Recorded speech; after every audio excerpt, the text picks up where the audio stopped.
কিছুদিন আগেই তিনি শিরোনামে এসেছিলেন অবৈধ বোলিং অ্যাকশনের কারণে। তবে গত 20 মার্চ সে অভিযোগ থেকে মুক্তি পেতেই নতুন করে জুয়ায় বিতর্কিত সাকিব।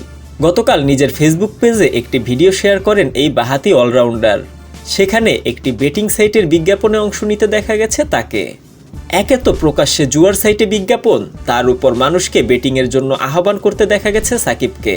অথচ বাংলাদেশের আইনে যে কোনো ধরনের জুয়া নিষিদ্ধ।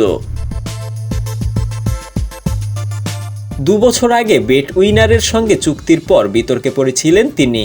ওই সময় বিসিবির চুক্তিবদ্ধ ক্রিকেটার ছিলেন সাকিব। বিসিবির চুক্তি অনুযায়ী বেটিং নির্ভর কোনো প্রতিষ্ঠানের সঙ্গে কোনো ক্রিকেটার যুক্ত হতে পারতেন না। এ নিয়ে বাংলাদেশ ক্রিকেট বোর্ড তীব্র প্রতিক্রিয়া দেখিয়েছিল। তৎকালীন বোর্ড সভাপতি এই ইস্যুতে জাতীয় দল থেকে বাদ দেওয়ারও প্রচ্ছন্ন হুমকি দিয়েছিলেন। সাকিব ভুল স্বীকার করে সরে আসেন সেই ওয়েবসাইটের ব্র্যান্ড অ্যাম্বাসেডরের ভূমিকা থেকে। তবে সাকিব এখন বিসিবির চুক্তিতে নেই, জাতীয় দলের সঙ্গেও নেই তিনি।